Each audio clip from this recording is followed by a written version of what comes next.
Plática de tercera cámara del maestro Samael Aún Beor, correspondiente al día 20 de febrero de 1975.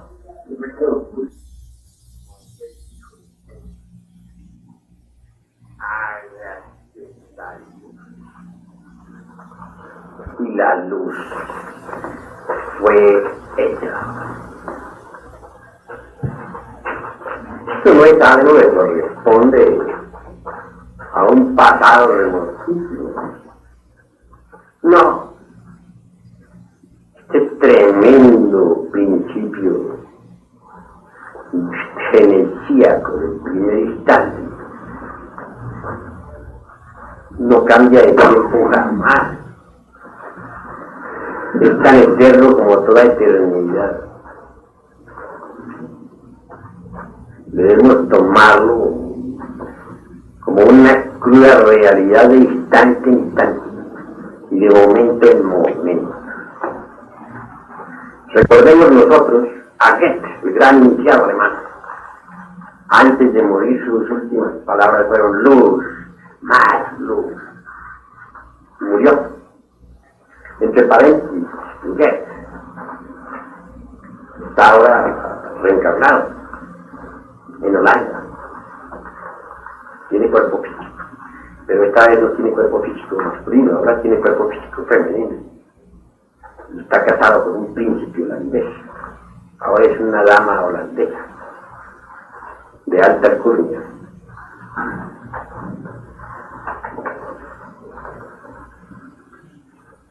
Es muy interesante eso, ¿verdad?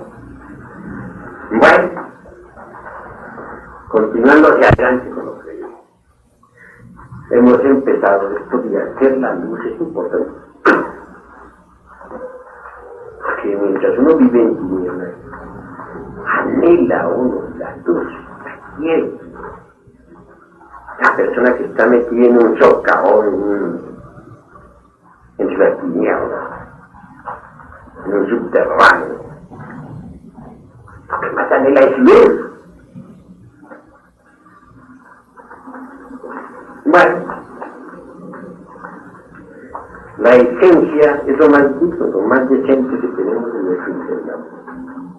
Ella deviene originalmente de la Vía Láctea. Allí resuena la nota musical. Pasa luego al sol, con la nota sol. Y viene luego a este mundo físico, con la nota mi.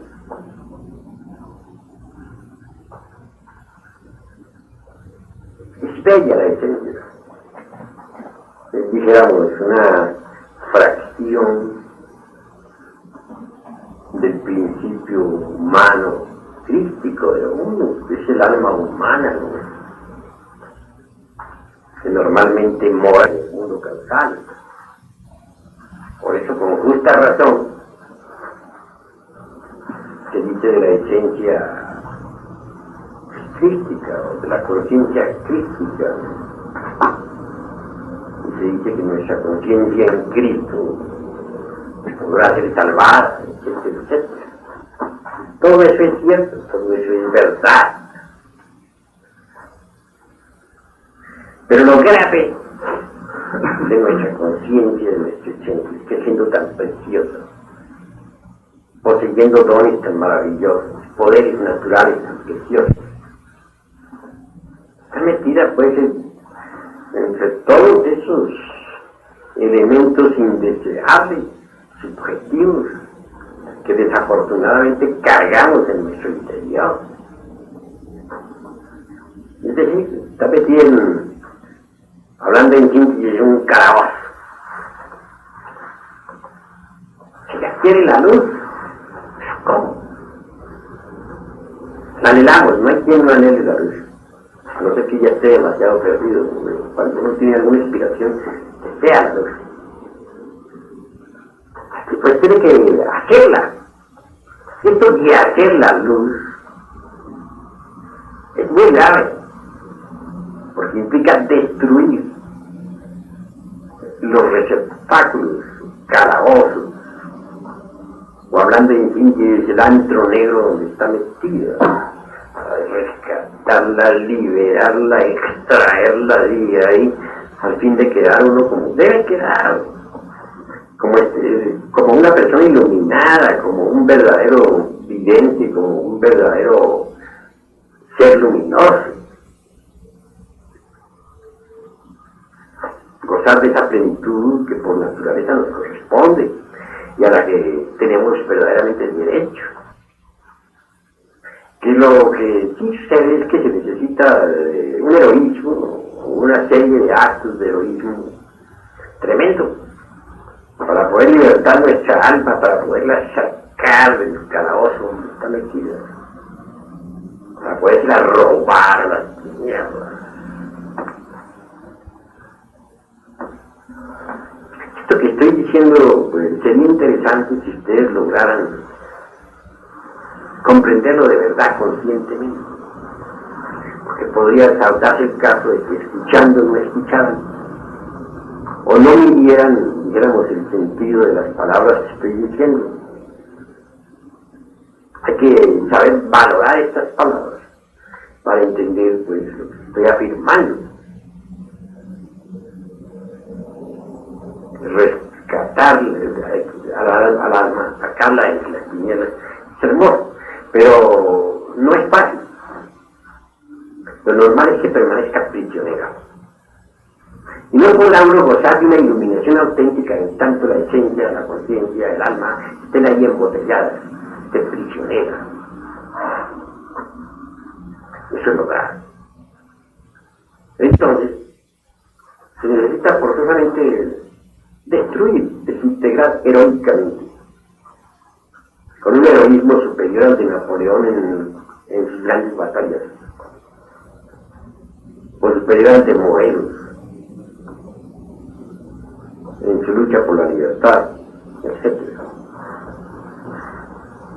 Heroísmo inigualable para poderle libertar la pobre alma, sacarla de las tinieblas.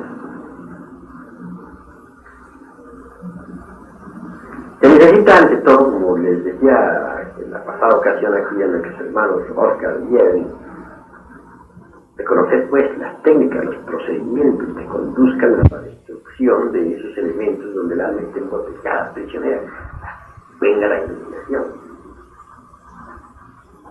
Ante todo hay que empezar por comprender la necesidad de saber observar. Nosotros estamos, por ejemplo, aquí sentados todos en estas sillas. Sabemos que estamos sentados. Pero nosotros no hemos observado estas sillas. En el primer caso tenemos el conocimiento de que estamos sentados en el mismo. Pero observarlas ya es algo distinto. En el primer caso hay el conocimiento, pero no la observación. La observación requiere una concentración especial. Observar de qué está hecha, cuántos luego entrar en meditación, descubrir sus átomos, sus moléculas. Esto requiere ya, dijéramos, una atención dirigida. Saber uno que está sentado en una silla es una atención no dirigida, una atención pasiva. Pero observar las sillas ya sería una atención dirigida. Así está bien. Nosotros podemos pensar mucho en nosotros mismos. Mas esto no quiere decir que estemos observando nuestros propios pensamientos. Observarlos es distinto, es diferente. Vivimos en un mundo de emociones inferiores. Cualquier cosa produce emociones de tipo inferior. Y sabemos que las tenemos. Pero una cosa es saber que uno se encuentra en un estado negativo. Y otra cosa es observar el estado negativo en que se encuentra. Que es algo completamente diferente. Veamos, por ejemplo, en cierta ocasión, un caballero le manifestó a un psicólogo. Le dijo, bueno, yo siento antipatía por determinada persona. Y le citó nombres y apellidos. El psicólogo le contestó, obsérvenla, observiste a esa persona. Respondió nuevamente el interrogador, ¿no? Dijo, pero yo ¿para qué observarlo? Si le conozco. Sacó como conclusión el psicólogo que no quería observar. Conocía pero no observaba. Conocer es una cosa y observar es otra cosa muy diferente. Uno puede conocer que tiene un pensamiento negativo, pero eso no significa que lo está observando. Sabe que se encuentra en un estado negativo, pero no ha observado el estado negativo.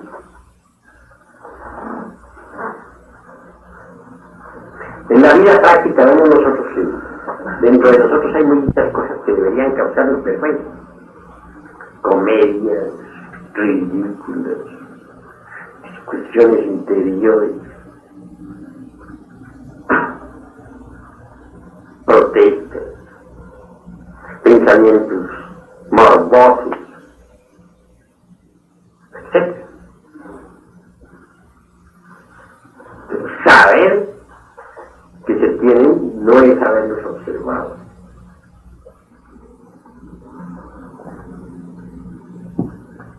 Alguien puede decir, sí, en este momento tengo un pensamiento morboso.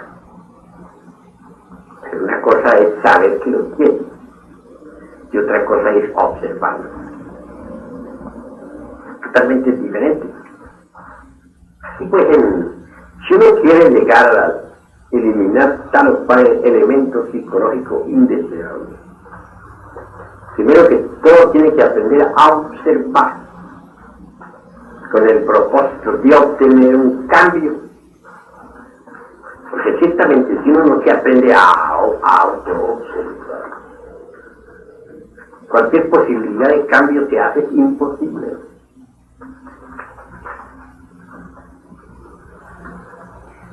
Cuando uno se aprende a auto-observar, se desarrolla en uno mismo el sentido de la auto-observación. Normalmente este sentido está atrofiado en la raza humana, está degenerado, pero a medida que lo usamos se va desenvolviendo y desarrollando. Como primer punto de vista, venimos a evidenciar a través de la autoobservación de que aun los pensamientos más insignificantes o las comedias más ridículas que interiormente se suceden y que nunca se exteriorizan no son propias, son creadas por otros, por los yoes. Lo grave es identificarse uno con esas comedias, con esas ridiculeces, con esas protestas, con esas iras, etc. Si uno se identifica con cualquier escena interior de ellos, cobra más fuerza el yo que la produce. Y así cualquier posibilidad de eliminación se hace cada vez más difícil. De manera que la observación es vital cuando se trata de provocar un cambio radical en nosotros.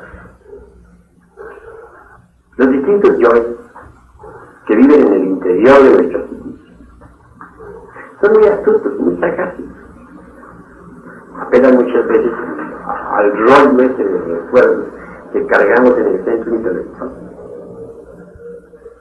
Supongamos que uno en el pasado estuvo fornicando con cualquier otra persona del sexo opuesto y que está insistiendo en, o no, en eliminar la lujuria. Entonces el yo de la lujuria se apoderará del centro de los recuerdos, del centro intelectual. Agarrará allí, dijéramos, el rollo de los recuerdos, de las escenas de lubricidad, y las hará pasar por la fantasía de la persona. Así él se vigorará más, cada vez más fuerte. Por todas estas cosas, ustedes deben ver la necesidad de la autoobservación. No sería posible, pues, un cambio de verdad radical y definitivo si no aprendemos a observar. Conocer no es observar. Pensar tampoco es observar. Muchos creen que pensar en sí mismo es observar. Y no es así. Uno puede estar pensando en sí mismo y sin embargo no está observando. Es distinto el pensar en sí mismo al observar, como el aceite al agua, o como el agua al aceite. Obviamente, no debe identificarse con ninguno de los yoes. Para observarse uno tiene que dividirse en dos unidades. Una parte que observa y otra parte que es observada. Cuando la parte que observa ve la ridiculez, las necesidades de la parte observada, hay posibilidades de un cambio. Que ese yo no somos nosotros, que él es él. Podríamos exclamar, ellos tienen ira. Yo no tengo ira, ellos. Ese debe morir. Voy a trabajar para desintegrarlo. Pero si uno se identifica con él y dice, yo tengo ira, está furioso, cobra más fuerza, se hace más vigoroso. Entonces, ¿cómo lo va a disolver? ¿De qué manera? No podría, ¿verdad? De manera que no identificarse con ese yo, ni con su dramita, o con su tragedia, porque si uno se identifica con su creación, pues termina viviendo en esa creación también. Y eso es absurdo. A medida que uno va trabajando sobre sí mismo, se va ahondando cada vez más en las cuestiones de la autoobservación, siendo cada vez más profundo. En esto no se debe perder ninguna, mejor dicho, no debe dejarse observar ni el más insignificante pensamiento. Cualquier deseo, por pasajero que sea, cualquier reacción debe ser motivo de observación. Porque cualquier deseo, cualquier reacción, cualquier pensamiento negativo proviene de tal o cual yo. Si queremos nosotros fabricar la luz, liberar el alma, vamos a permitir nosotros que continúen existiendo esos yoes. Sería absurdo. Pero si es luz lo que nosotros queremos, si de verdad estamos enamorados de la luz, pues tenemos que desintegrar los yoes. No queda más remedio. Volvernos polvo. No podríamos volver polvo a lo que no hemos observado. Entonces necesitamos saber observar. Luego tenemos también que cuidar la charla interior. Porque hay muchas charlas interiores negativas, absurdas, conversaciones íntimas que jamás se exteriorizan. Y naturalmente necesitamos corregir esa charla interior, aprender a guardar silencio, saber hablar cuando se debería hablar, saber callar cuando se debe callar. Esta es ley no solamente para el mundo físico, para el mundo exterior, sino también para el mundo interior. Las charlas interiores negativas más tarde se vienen a exteriorizar físicamente. Por eso es que es tan importante eliminar la charla negativa interior, porque perjudica. Hay que aprender a guardar el silencio interior.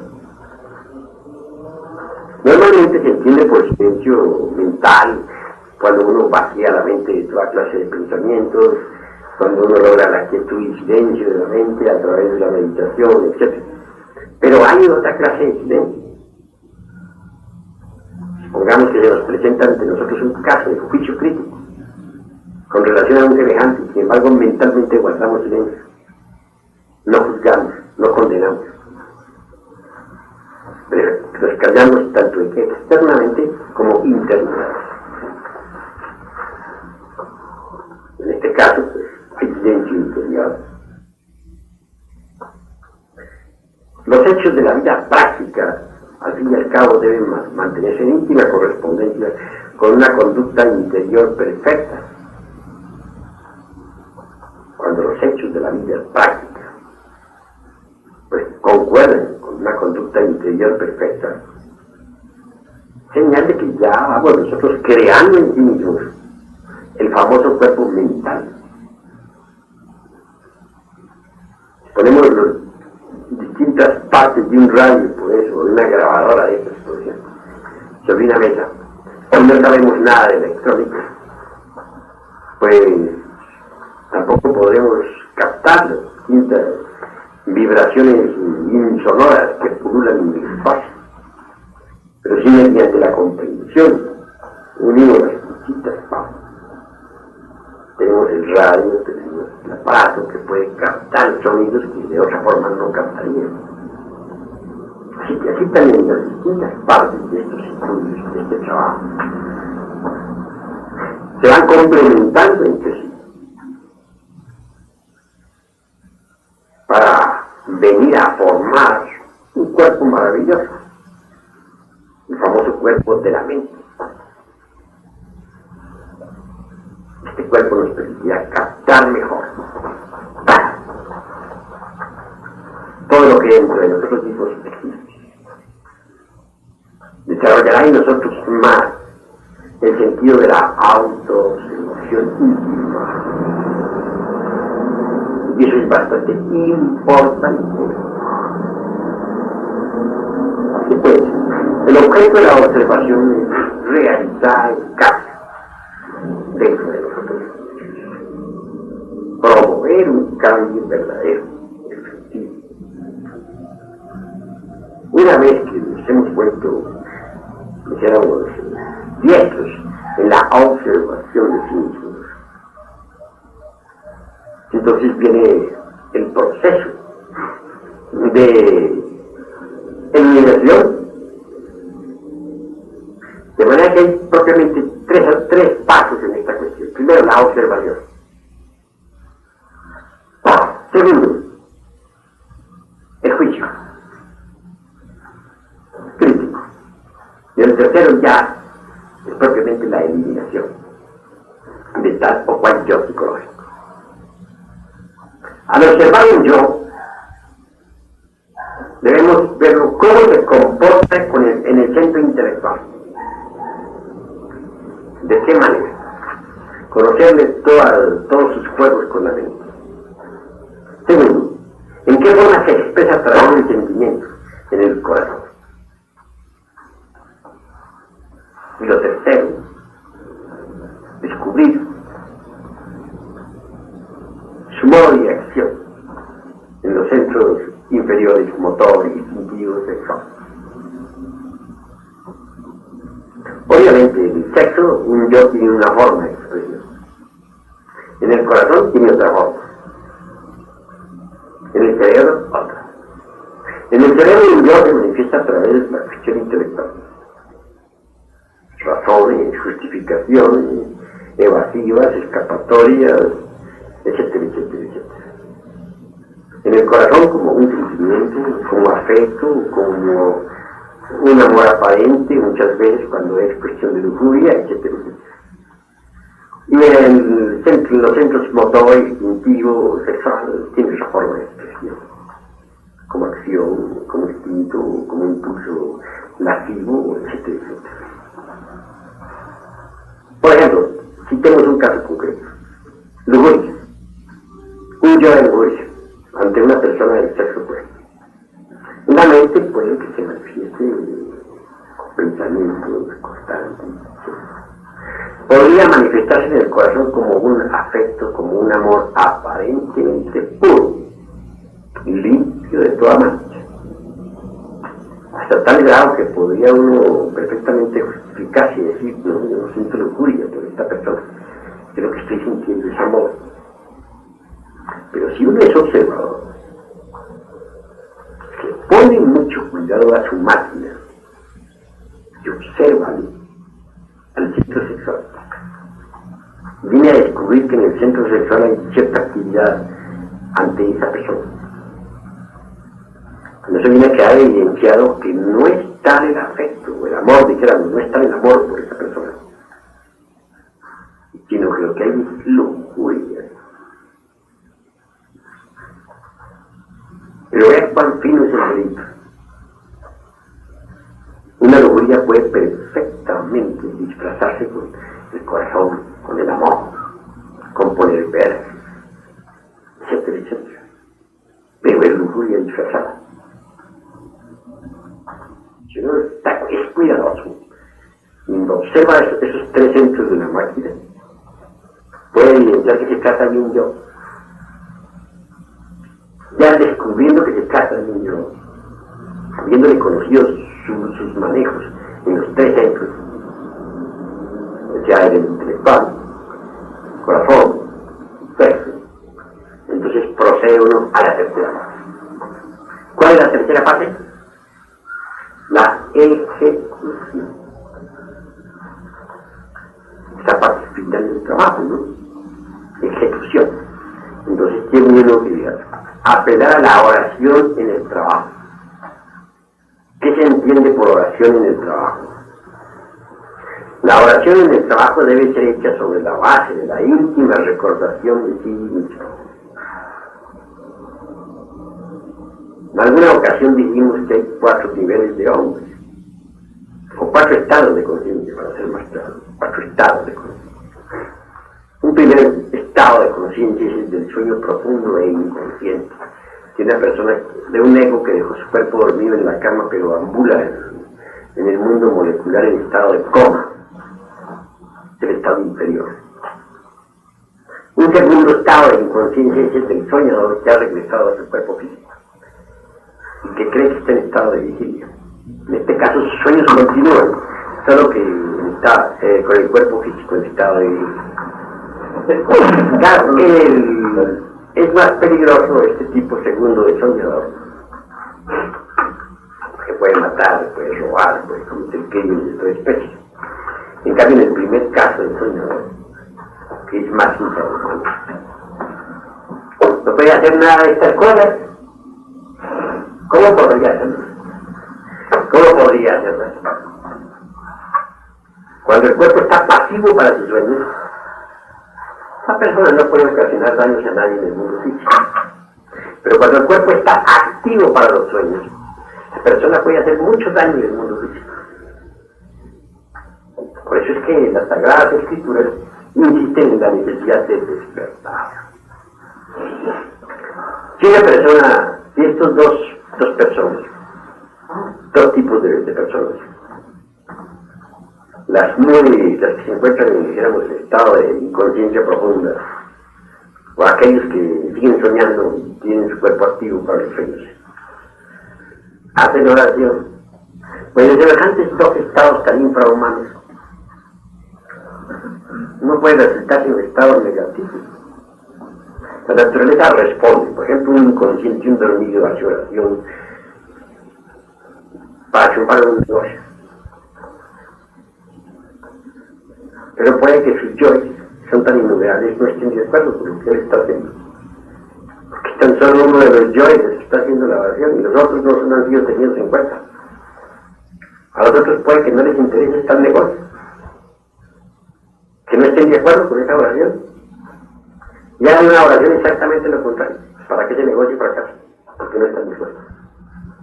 Como nosotros somos mayoría, elimine de su psiquis, que aparte y elimine de su psiquis aquel yo que quiere desintegrar. Puede que la madre divina en ese momento actúe decapitando a tal yo, pero no con eso se ha hecho la totalidad del trabajo. La madre divina no lo va a desintegrar instantáneamente todo. Habrá necesidad, primero que todo, de saber tener paciencia en continuos trabajos a través del tiempo. Logrará hacer que este yo vaya desintegrándose lentamente, vaya perdiendo de volumen, de tamaño. Un yo puede ser espantosamente horrible, pero a medida que va perdiendo su volumen va embelleciendo. Después tiene la apariencia de un niño y por último se vuelve polvo.